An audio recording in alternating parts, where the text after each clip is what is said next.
Labyrinth.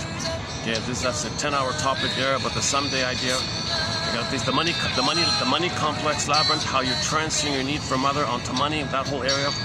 You have the guilt complex labyrinth. You're not guilty, but we believe we are when we're traumatized. To get along with the mother, we take it upon ourselves that we're in pain, we're guilty, we're dead, we owe, we do guilt.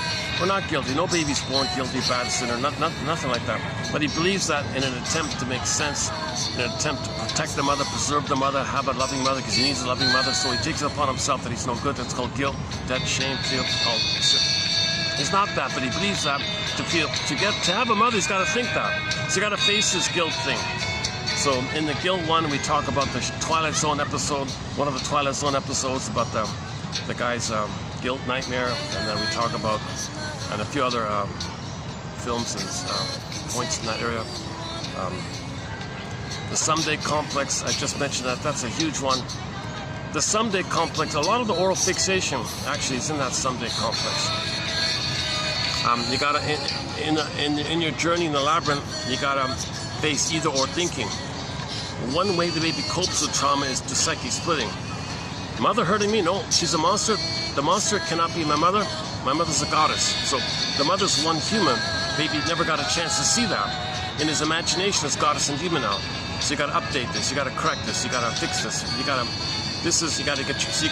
put your mother on the couch. You got to put your mother on the couch. Understand that she had an oral fixation. So you can look at your mother's body posture.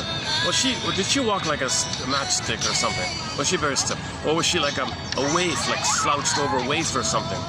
Or was she had a lot of hardened musculature, like a body armor? Yeah, all and so on. That's Lowen's material. So you can get a clue to your mother's schizoid narcissistic oral fixation by the body area. But you got to put your mother in a couple. What role did she play?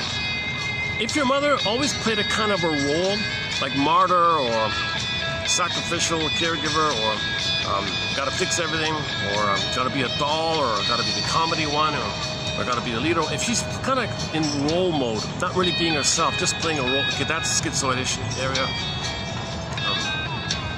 And you can think about in her family of origin, what role did she play in the family system as part of it? Birth order can help like that. It's very, you can see with the smoking, drinking, gambling, was she a pill user? Was she very jealous, possessed? So that's all oral stuff.